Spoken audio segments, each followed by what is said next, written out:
What does having a holistic wellness life plan have to do with a new job? Life happens, life events happen. New jobs are exciting, but they can also be very stressful. Trying to navigate yourself in new systems, trying to fit into new teams, trying to do your best and to shine.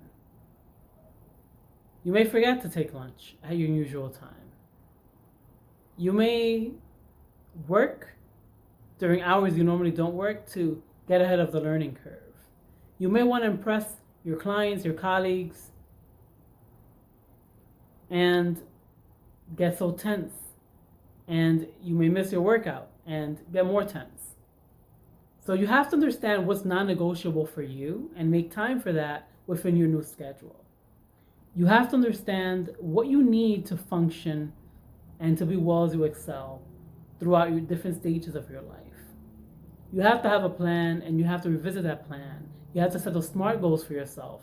And you have to make certain things non negotiable. If you have to stay up an hour later or get up an hour earlier to get them accomplished, then you have to do that. But you cannot live making excuses for not taking care of yourself. You are the CEO of your life, and it is your job to take care of yourself and to prioritize yourself. If you don't take care of yourself, you're not going to pour from a full glass. You're going to pour from an empty glass. Athletes understand very well how they need to prioritize themselves and their well-being to be able to perform at their highest capacity.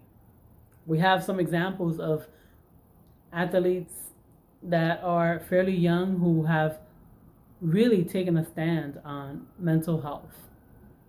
You have to understand that you're in this for the long haul. So getting into bad habits and stepping away from what has worked for you for a long time is not going to work. And if you don't show up to work at your best, then you may not have a job for long. No pressure, right? Set the stage to what you want your new job to be like. Set boundaries where needed. Do what you need to do to get ahead of the learning curve. But don't neglect yourself in the process. Some people go to new jobs and burn themselves to the ground within the first 90 days. Some people go to new jobs and don't make the extra effort. You're trying to be excellent. You don't want to be average. But you have to be excellent at the things that you're good at. So you have to understand early on, just because you're new, you still have to delegate things and ask for help. And you have to know your limits. If you know you're a person who collapses, if you don't have lunch by 2, then have lunch when you're supposed to.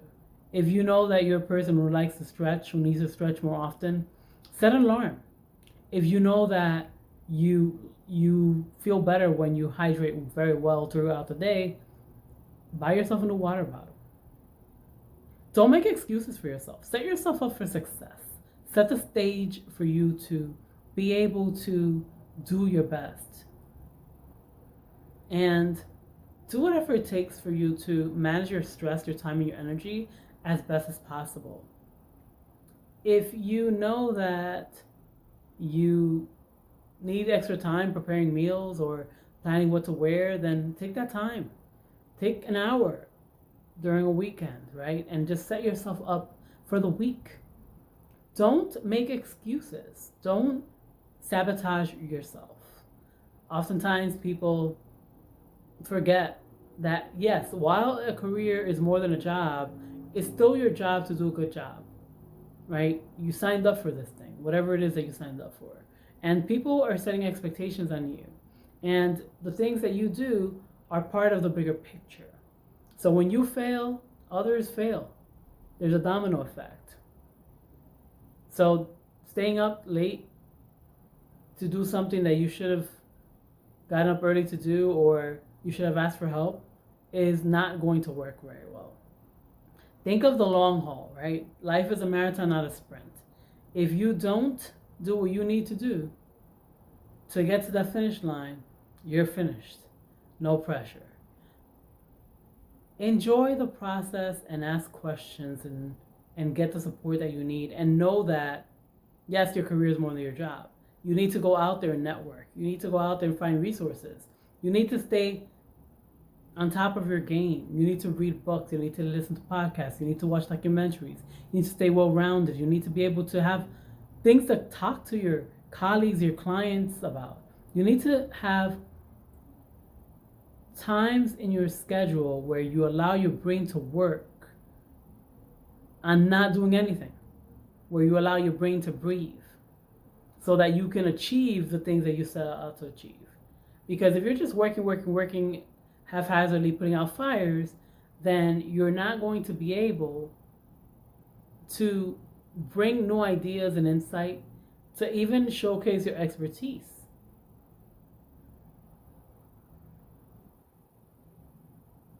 Holistic wellness is not a one-time thing that you plan for. You have to continue to look at it. Understand yourself and take care of yourself.